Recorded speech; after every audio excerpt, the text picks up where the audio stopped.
am going to talk about the topic of substance use disorders, addictions. And the title, as you can see, is Why Don't You Just Stop? And we'll talk about the challenges, a number of challenges that you face as clinicians. My point about this is that you as hospitalists, primary care doctors, are in a unique position to make a real difference in working with these people. And what I'm going to do is to skate over a fairly broad area of topics, and hopefully leave some time at the end so that we can dig deeper into any of the details that you're particularly interested in. So these are the challenges that we'll be talking about: understanding the biological aspect of etiology. I take a biopsychosocial approach, but I think the biological approach is the one that's the most difficult for people to get an understanding of in terms of approaching the etiology of addictions. And then we'll talk about trying to identify and diagnose these people. I gather from Dr. Shai that you have an active SBIRT activity here. Is there anybody here from the SBIRT group? Okay, well, perhaps that'll come up as we go along some of your encounters with that. And then we'll talk about how to motivate these patients. And then when it comes down to treatment, we'll talk about different models for providing treatment yourself, and then talking about specialty programs and referring to specialty programs and what they are like. So I'll try to have a primarily practical focus. So getting back to the opening question about why don't you just stop, some actually do stop. Many people try to do this. The percentage that succeed on their own, these are people who do it without any treatment, without any recovery, community support. They do achieve it, but the odds are very small. But because so many attempt this, the actual number of people who stop is higher than people who stop with treatment or with the recovery community. To identify these people, you need to have a non-clinical study. And I hear about them primarily from my patients who tell me about their parents who sound as if they were very clearly diagnosable, but just stopped on their own without treatment. We don't know much about this group except that they are out there. But some can't stop. And the question comes up, why can't they stop? And the most commonly cited reason is something that people call the addictive personality. You'll hear that all the time. My patients talk about it. You'll go to AA meetings and hear about it. But it really doesn't exist as a pre-existing entity. I think it's primarily a distortion that comes from the fact that many of the studies done with addicts are retrospective studies. And there's an extrapolation that the personality features that you see once somebody presents with addiction somehow preceded their addiction. But the prospective studies show that that's not the case. A lot of the personality features that we associate with addicts were the result of their addiction, not the cause of their addiction. So I think much more useful is the idea of addictive physiology. And that's the biological piece of it. Again, I think of this as a biopsychosocial condition, but I'm not going to talk about the psychosocial part so much when it comes to etiology right now. This is, for some reason, very hard for people to swallow that there's an addictive physiology, pre-existing physiology. My patients, in particular, are very dubious about that. But the evidence is I think, reasonably strong about that. It gets pretty complicated because I have to think about this in two stages. One is a pre-existing vulnerability that is genetically transmitted. And we'll talk in a little bit about what those features are, but one is high tolerance. So these people, particularly, it's best documented among alcoholics. They have a high tolerance for alcohol, a low sensitivity, a relative insensitivity to the effects of alcohol. So they need to have a lot more of it to get the effect they want.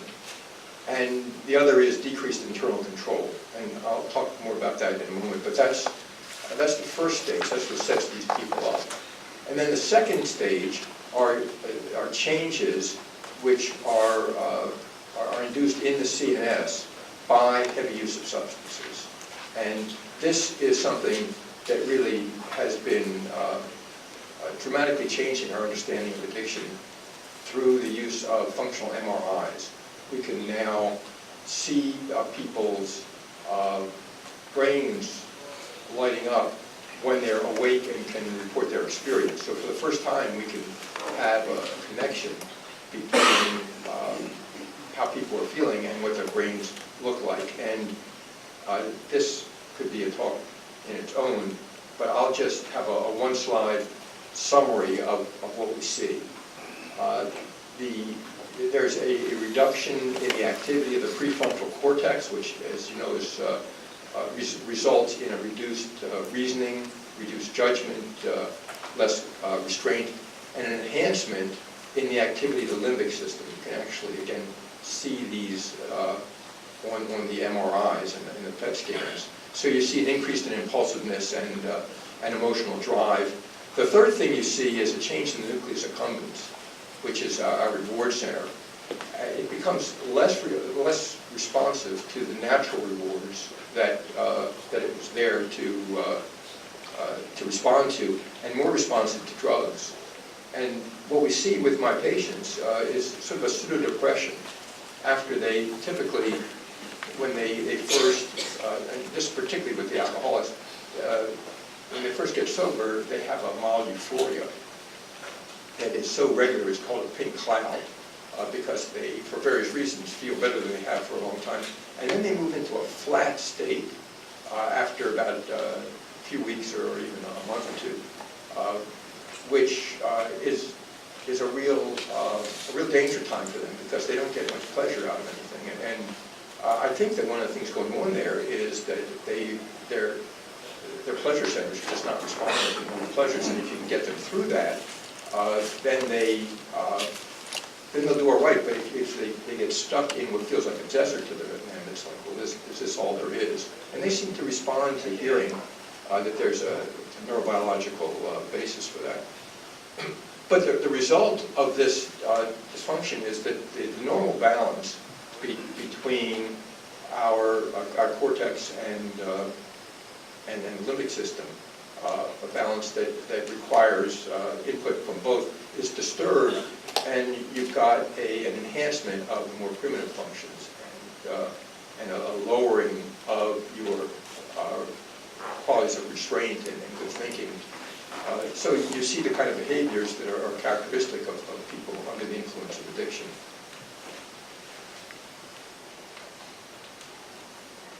And there are all kinds of really great summary articles about this, but here's a summary article that's relatively recent in the New England Journal that Nora Volkow is just right down the road. She's the head of National Institute of Drug Abuse, and George Krug is the head of National Institute of Alcohol Abuse. And this is a wonderful article if anybody wants to get down into the more details of what I just presented in very brief terms. So the person, in terms of, again, we're trying to understand the biological aspect of this condition, and one has to do with biology of the individual, the other has to do with the substance itself. And one of the questions is, why are some substances more addictive than others? And one of the qualities of an addictive substance is it gets into and out of the CNS very quickly, and there's certain things that will affect that. One is the characteristics of the substance. A shorter half-life will cause this a higher degree of purity. So if you take a coca leaf that has been chewed by indigenous populations in South America for centuries, that has a very different effect than when you take the powder and the activation out of that and then take that, you'll have a very different effect. The other is how lipophilic the substance is. So, for example, the half-life of chlorodiazepam and diazepam are about the same. but diazepam Valium is more lipophilic.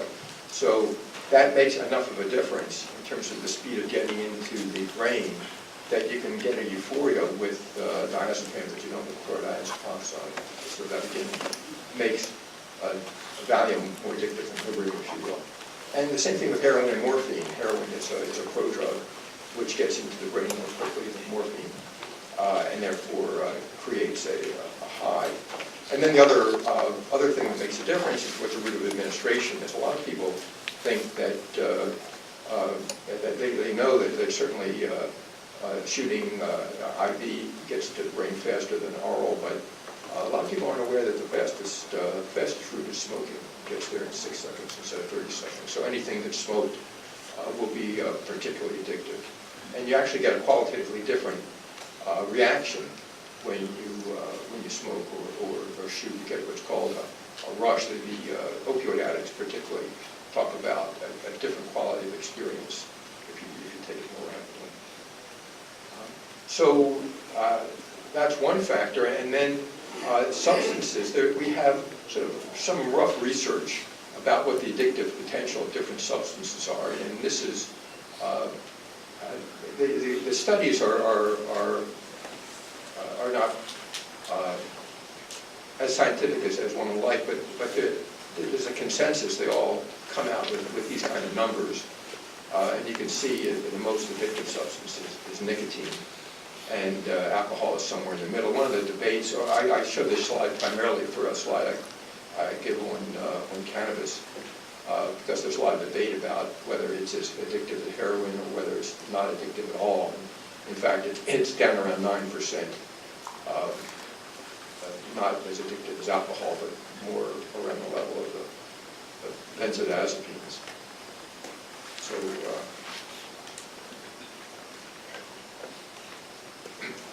So that's a little bit about trying to understand the biological elements.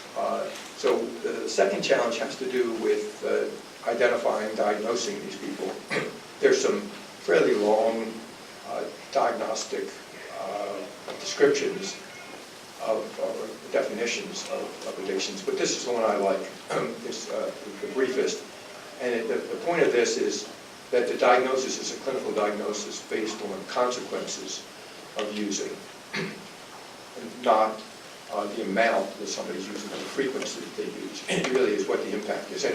And when you look at these people, the substance has come to occupy a central place in their life. Their life revolves around that. And this is the other important thing. They behave in ways that's out of character with the rest of their lives. It violates their usual values. So these people, the vast majority of them, and this is, I think, where the literature gets confusing. There's some studies that suggest that all these people are sociopathic. But I think, in fact, that they do a lot of dishonest, they lie and will do dishonest things around getting the substance, but in the rest of their lives, that's not the case. And these people, in my experience, are ashamed and mortified by the things that they do under the influence of the substance. And often there's a tendency to equate addiction with physical dependence. Our language has, our professional language has contributed to that, but the important point is that you can get physically dependent on substances that do not create the addictive syndrome. And there are many people who meet the diagnosis of substance use disorder who don't have physical dependence. Certainly, the stimulants don't create physical dependence in the way that opioids and alcohol do. And in terms of screening these people, there is we talk about SBIRT, or Screening, Brief Intervention, and Referral to Treatment. Is that something that, who here is familiar with SBIRT? Is that made up? So a couple of people. So it hasn't made a great penetration, but the notion is that if, particularly medical people are in the position to do an identification of this group and intervene in a brief way that will make a difference. The strongest evidence for this was developed in trauma centers and ERs. But it's been extended now to other settings, and I gather in this hospital you've got, Dr. Shire tells me you've got an expert team. So the idea is, how do you screen these people? Because they don't necessarily come in complaining of their symptoms. So there are a number of very brief tools that have been developed. And the one that I have on the screen here was developed by NIDA. It's called NIDA Assist, and I'll have a picture of it on the next screen. This is an online screen, an online tool that you can start with a print version, but it's intended to very quickly identify people who are at potential risk for having a substance use disorder. And it incorporates looking at alcohol, tobacco, prescription drugs, and illegal drugs. And if you go to the online version, you'll see that depending on the answers you give, it will go out in different directions and give you a sense of just how at risk this person is. But as a single screening question for alcohol, which is the most common substance that you'll be probably talking to people about, the single screening question is how many times in the past year have you had 5 or more drinks in a sitting? For women, it's 4 or more drinks because they metabolize alcohol more efficiently. That's found to be a better screening question than the old cage questions that we used to ask. And we can talk more about those again if people are interested later. And one of the reasons for the change in the screening question has to do with this slide here. Historically, we've only looked at and then this obviously relates to alcohol, not the whole spectrum of use, spectrum of symptoms. But historically, we focused on the people with alcohol use disorder, people who are diagnosable as alcoholic. But in fact, there are a large number of other people who are using alcohol in a way that is either already demonstrably harmful to them or puts them at risk because they exceed the daily limits that I just described. And the notion is that these people could benefit from intervention before things progress. Having said that, the kind of interventions that you would give to these people are in the early stages of understanding. So we're just trying to develop how you would address these people. Because historically, we've been primarily talking about full-scale treatment for people who are diagnosable. I mentioned earlier about when I talked about the biological aspects of the addictive physiology, that these are 2 features that are very important for understanding what's going on beneath the surface, particularly of the alcoholic. And some of it's counterintuitive. Many of my patients thought that alcohol problems would be the last thing that would ever plague them because they were the drinking champions in high school and college, not realizing that insensitivity to alcohol is in fact a red flag. And this is one of the few things in our field that's measurable. So I'll have patients who will come in, you probably know that 1 ounce of alcohol will raise your blood alcohol level 0.02 milligrams per cent. So legal driving under the influence is 0.08. And most people are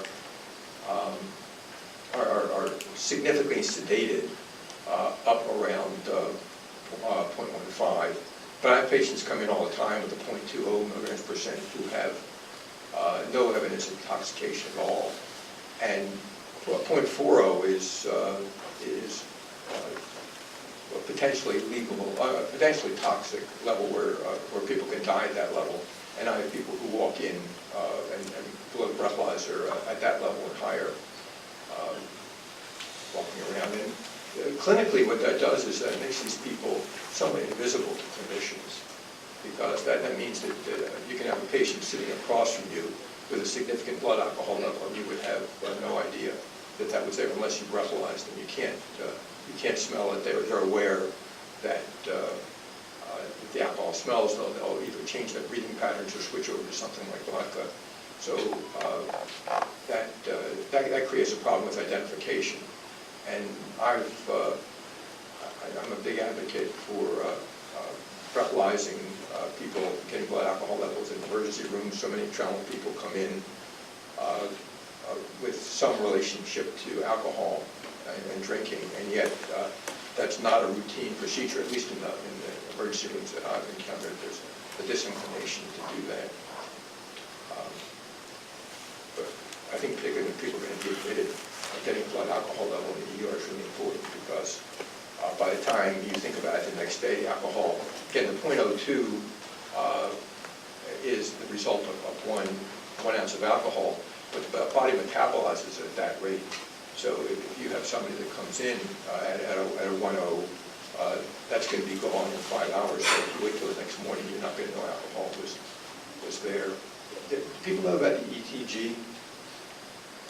That's not a very well-known test, but that's the ethyl piperonide. That's a breakdown product of alcohol that lasts for about 72 hours. So it gives you a broader window if you want to know if people have been drinking. So the other piece is that's so critical is what we call decreased internal control. That is unfortunately not measurable. But when a patient comes in and says to you, doc, once I start drinking, I have trouble stopping, that's a pretty good predictor that this person's going to get a substance use disorder. And sometimes when we talk about having rules about drinking, that might sound good, but in fact, normal people don't need rules about drinking. The normal drinking experience is like the normal eating experience or normal water drinking experience. The more you drink alcohol, the normal person desire to drink is reduced. But that's not what happens with these patients. Once they start drinking, their desire to drink intensifies. You put that together with a high tolerance, and you end up with some of the typical pictures of over-drinking that you'll see with alcoholics. The 1 ounce, is that hard liquor? It's actually it's a standard drink. So whether there's actually the same amount of alcohol in a shot of whiskey, a can of beer, or a glass of wine. So that's wine equivalent to one drink, counts as one drink. And that's 0.02. 0.02 is the blood level. And for an inpatient, because I think we get it in the 100 in different units in the hospital, I think that's equivalent to 200. Yeah, yeah. At 0.02, that's equivalent to 12. Is that right? Right. Yeah, 0.02. You just multiply the number by 100. By 100. Gives you milligrams per deciliter. Thanks for the clarification. So now the next challenge is, if you've got them identified, how do you intervene? How do you make a difference in these people? How many people here are familiar with the stages of change concept of Prochaska and DiClemente? Some, not very many. This has been a dramatic improvement in our ability to work with people. The notion is that when people change, and this was a model that was developed working with tobacco, and it was an empirical model where they studied people who had changed over time and came out with a couple important conclusions. One is that change is not an event, it's a process. And it's a process that you can break down somewhat arbitrarily into a number of stages. And so when you come in and work with someone, it's important to identify where they are in the process of change and to try to move them just one step along the stage. It's very frustrating if you try to come in and are much more ambitious than that and try to move people from active use to recovery without understanding they have to go through these stages. And the other thing about this is that people need to go through the stages a number of times, and that can be very frustrating for them and for the clinician. But in fact, people in this study came from tobacco, where they find that people who have successfully stopped using tobacco typically go through this cycle 5 or 6 times before they finally arrive at a stable state of abstinence. And the stages, they begin with pre-contemplation. This is a person who has no plans to change, and my experience has been that these are often the people who end up in hospitals. Contemplation is a stage where they're considering changing, so they know there might be a problem, they're ambivalent about it. The people who are in preparation have a plan to do something within the next 6 months. Action, people have started implementing the change. And then maintenance is they're trying to consolidate and maintain the changes that they've made. So they need to go through this cycle a few times before they come out into stable recovery. So that's a backdrop that we use when we approach these patients, because the way you talk to them will be determined. You can talk to them more effectively if you know where they are in this cycle. And the way you talk with them is something called motivational interviewing. How many people are familiar with motivational interviewing? A few more than that. So these two psychologists were people who worked with addicts years ago and began to ask themselves the key question: why am I spending so much time arguing with my patients if we're not getting anywhere? And that's sort of the natural drift of trying to interact with addicts. You end up in arguments with them. So what they try to figure out is, how do you avoid arguing and still remain engaged with them and not withdraw completely?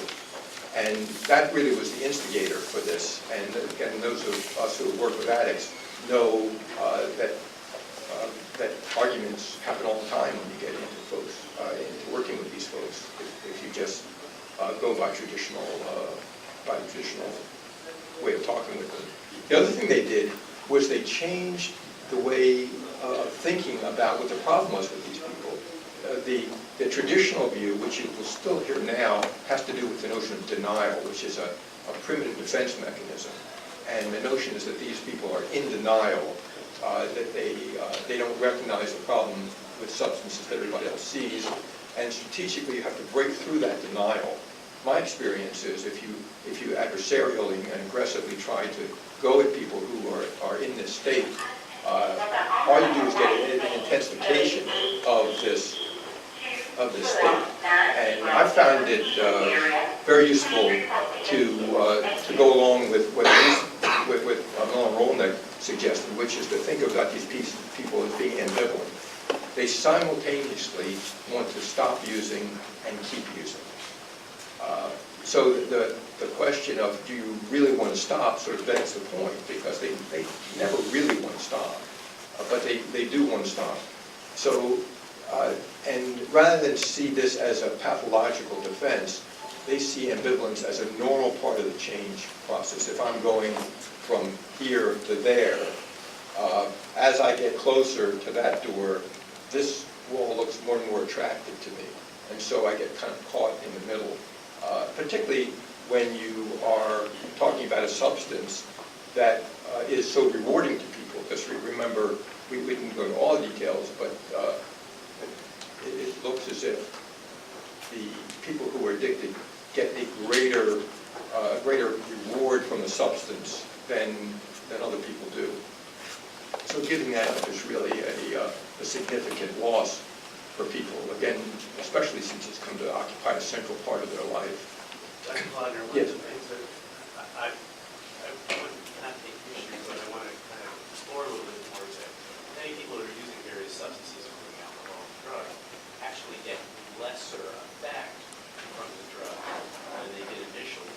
And so they become more dysphoric, et cetera, which is why they require overuse of it. So although they may get a bigger bang initially, as time goes on, they get less and less and less of the bang. Right. I thank you for the clarification. I'm going through this stuff pretty quickly, but what happens to these people ultimately is that the reward gets worn out, and they are no longer getting pleasure from it, but it's taken on a life of its own. And there's a whole, George Kubin particularly has theorized that there's a whole dysphoric element that gets mobilized in this process as it deteriorates, and they see it primarily as CNS changes. And then my patients will say, I don't understand why I'm doing this. I haven't enjoyed it for a long time. But it's to maintain a basic level, if you will, not euphoria, but basic normal Yeah. function. Yeah, exactly. It is, I appreciate the clarification. So when these people are ambivalent and they're talking about change, you'll hear the ambivalence by two kinds of talk. One is called change talk, and the other is called sustained talk. So change talk is anything that moves in the direction of recovery, either about how nice it is to be sober or how awful it was to be using. And sustained talk is talk about how impossible it would be to change, or how great it is to still be using all the pleasures that they're still getting. The other thing is we used to talk about patients as being resistant, as if somehow that's a trait inside people. And what this approach suggests is that it's really an interpersonal phenomenon. That what looks like resistance is the clinician's moving faster than the patient can follow, and you really just need to slow down and reconnect with the patient. And this is putting a whole book down to one slide, but they're very specific about the way you talk to people to try to motivate them and engage them. And what you're looking for is the change talk. So whenever you hear change talk, you'll do a couple things. One is you'll reflect it back to someone. So you'll say, someone will say, let's say my patient comes in on a Wednesday, and then on Monday they've had the first sober weekend in years, and they'll say, gee, I really felt good to wake up this morning. I will say, tell me more about how that felt. So you'll press for more details. You want them to elaborate that. And then periodically, you'll ask them questions. Why I just actually gave an open-ended question. Tell me more about that. But a reflection would be, sounds like you feel like things are going well. Sounds like you really felt good. Sounds pretty simple-minded. But what you're doing is you're reinforcing the kind of talk that represents the side of the ambivalence that you want to encourage. Again, there's a whole skill set with this, but this is a learnable skill, and there are people who come in and do training on motivational interviewing so that you can talk with these patients in a more productive way. I wanted to make sure we had time for questions, so let me talk just a little bit about treatment once you're successful in getting people to treatment. One is that abstinence, not moderation, is the foundation. Cutting back for these people will usually work in the short term, but not as a stable long-term solution. Statistically, it's very unlikely that these people can go back to use in a non-problem way, and even then, it usually takes an enormous amount of effort. So that's why we don't talk about curing these people. We talk about recovery. Recovery is a state of return to being able to do everything that they ever could do, except not using the substance. And the notion is to manage this like a chronic illness, to treat it like diabetes or hypertension. And when people do relapse, come in with appropriate medical intervention, rather than do what my patients do sometimes, is just throw up their hands and in discouragement say this. The fact that they relapse just shows that they're back to square one and they never really made the progress that they thought they'd made. You wouldn't do that. You wouldn't say that toward a diabetic who would temporarily decompensate. You just get them back, restabilize them, and move on and try to learn from whatever happened. I'm not going to cover all the substances. There are just a couple of the major ones that I'll mention. But I wanted to start with putting things in context, that there's a lot of talk about war on drugs and about the opioid overdoses, which are just a significant issue. But tobacco continues to kill many more people in this country than anything else, more than alcohol and more than other drugs. And I talked just very briefly about the psychological interventions with these people, and I'll talk just briefly about the medications. We don't have enough medications for in addictions, and the ones we have tend to be underutilized. But here's an overall summary of the medications that we have, and the two areas that we use them for are for management of withdrawal and for stabilization and relapse prevention. I'll go through some of the specific ones at this point, starting with tobacco. How many people know about MD Quit? So a few people do. This is a wonderful resource in the state that helps people quit. It's available for your patients. There's an 800 number, 1-800-QUIT-NOW, that offers free counseling for people. I think it's about 20 hours out of the day. MD Quit can be, you can see the various resources that they provide at this website that I put in there. And the national will provide free nicotine patches for people. But beyond that, the state of Maryland has some very rich resources for folks. It varies by county and by city. Baltimore County is by far the richest. You can get a lot of medication for free, as well as counseling, if you live or work in Montgomery, in Baltimore County. And the issue about the medications are that, I said before, they tend to be, when they're both underutilized and they're underdosed. People at Mayo Clinic have done a really impressive amount of work showing that you get the best results if you have a triple level of medication. So they'll start off prescribing either varenicline or buprenorphine or bupropion. They'll add a nicotine patch to that, and then they'll have people take rescue doses of either the gum lozenges or a Nicotrol inhaler. And I wanted to particularly focus on Chantix, varenicline, because it is, I think of all the medications, it is the most effective statistically in helping people stop. It's an impartial agonist that relieves withdrawal symptoms, and it also acts as a blocking agent. So when people smoke on top of it, they don't get reinforcement from that. As I said, the outcomes are better than anything else. After it came out, there were some anecdotal stories, particularly about psychiatric complications, which earned it a black box, which it really, I think, didn't deserve. And there have been subsequent studies afterwards showing that the safety profile is very strong. And in a lot of countries, the black box has been removed. There have been efforts to take it off in this country, but the FDA will not back off, even though they acknowledge that these large studies have really disproved that there's a significant danger. And I think the unfortunate thing is it is effective, and there are a lot of doctors who just won't use it because of the black box. We were talking just before about, moving on to alcohol, the standard withdrawal protocol has involved benzodiazepines. I understand you use Ativan here. Many of us prefer Librium because it's not reinforcing and it's long-acting. And here's a typical Librium protocol that we used for decades, and it's still the standard of care. But I think things are changing, and within a few years, I think we're going to see a different alcohol protocol. We've known for quite a while that anticonvulsants such as gabapentin, valproic acid, carbamazepine, for mild and moderate withdrawal of alcohol are very useful.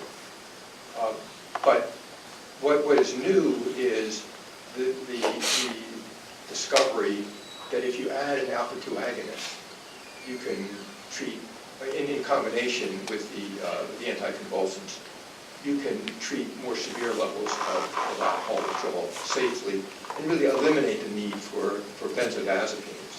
Again, benzodiazepines tend to work, but there are problems with it. They're addictive, they're sedating, and in some cases they can cause delirium, and particularly in a hospital practice. You don't want to be giving people a medication that can cause delirium. And again, as we've understood, yes. I just wanted to make a comment that in anticonvulsants, there's really strong data on valproic acid that has been used for severe withdrawals in patients who do not have any liver dysfunction. And then I have a question about clonidine, because it has been kind of recently, the recent data shows that we should not be using it for alcohol withdrawal because it has masking effects. on the withdrawal symptoms, just like the metoprolol. It kind of blocks the tachycardia, which is a symptom of withdrawal. So, I hadn't heard that. It's the person who I heard this from is Jose Maldonado, is the head of CL Psychiatry at Stanford, and he is slowly publishing this. And I have not heard that there's a masking effect. His notion is that what we're seeing with alcohol withdrawal is both it's an adrenergic storm, remarkably similar to the kind of withdrawal that we see with opioid withdrawal. But it's complicated by the fact that you've got a glutamatergic upregulated system, and that's why we see the seizures. But I'd not heard about the reason to not use it. It's just the opposite. And my sense is that this is what the future is going to be. And particularly my frustration with using benzos, particularly in a hospital setting, is people slipped into DTs. You could pour enormous amount of benzos into them and it didn't get anywhere. And then his argument is that you're looking at a system that is GABAergically downregulated, and you're pouring GABA agents into a system that's insensitive. So that would be reason for doing it. He claims that at Stanford they have not used benzos for alcohol withdrawal for 2 years in every department with one exception, and that's the psychiatry department. He's not been able to get them to let go of their benzos. So let me, again, I'm not doing justice to any of these, but I'm trying to cover a lot of territory. How many people here know about buprenorphine, Suboxone? How many people here have a waiver and then prescribe it? So buprenorphine has dramatically improved our ability to work with opioid patients, and fortunately it came on the scene at the same time that the opioid epidemic did. So we got that in this country in about 2003. The opioid epidemic really began around 1997, 1998. And it's a partial opioid agonist, and most of the preparations have it compounded with naloxone. Naloxone, if you take it properly, if you take the medication properly, then naloxone is never activated. The reason it's there is that when buprenorphine was first introduced in Europe, it was introduced in a pure form, and addicts figured out that if you dissolved it and injected it, you could get high, and it became a major drug of abuse in some areas of the country, of the world. So in this country, they compound it with naloxone, so that if you inject it, then the naloxone will act as a blocker. But ordinarily, you take this in a sublingual form, where the buprenorphine is absorbed and the naloxone is not. If you swallow it, a lot of the buprenorphine is deactivated by the liver, so that's why sublingual is a better way to do it. And it's got a number of advantages over methadone that preceded it. One is that it's a very curious molecule. In fact, it was people at Hopkins who really did, Dr. named Jasinski, did you know him? He did the really groundbreaking work on this the substance that had been around for a long time, and found that it's got what's called a ceiling effect, which means that when you give it to people, like other opioids, you'll have some respiratory depression, but after you get up to a certain dose, you don't get any more respiratory depression. So it's almost impossible to kill people with this. When you mix it with benzos, the benzos start lifting the ceiling effect in a way that makes it potentially more dangerous.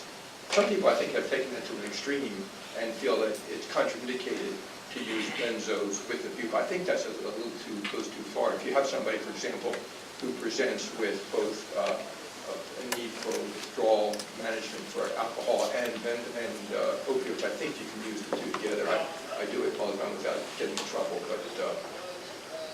so it's very safe to use. It's not a very good drug for getting high. There's a lot of plenty of media about buprenorphine diversion, but when you talk to people who actually buy it in the streets and ask them why are you using it, they were using it to ward off withdrawal.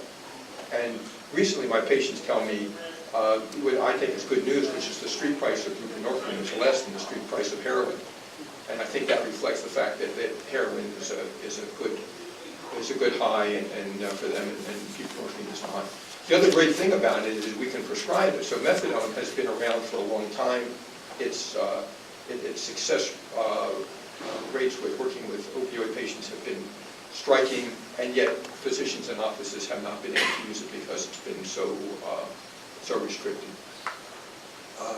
I think the other thing we're going to see is it's slowly going to, buprenorphine is going to replace methadone as the standard of care for pregnant opioid addicts. Right now, if you have a pregnant heroin addict who presents, the standard of care is to put them on methadone.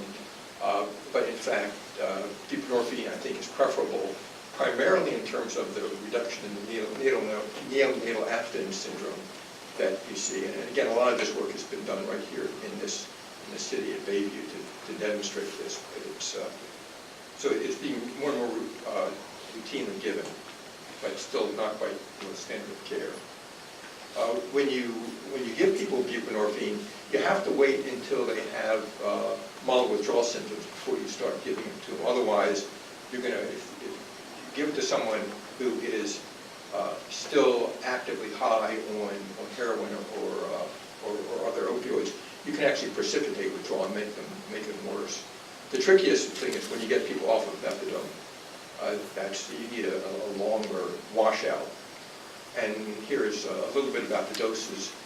You have to, if you have somebody who's in withdrawal, you can start with 4 milligram units. If you have someone who you're inducing, who has not used for a while, their system is down-regulated, and you have to start with a lower dose. And you can taper these people. It's an excellent withdrawal management agent, but the relapse rate is so high that the recommendation is that you keep people on it for a period of time, and the big question is just how long that should be, and that is under active discussion. Here are some buprenorphine references that there's just an enormous amount on the web, but these things are, I think, particularly useful. I put stimulants in here just because I said it would. The cocaine is really not.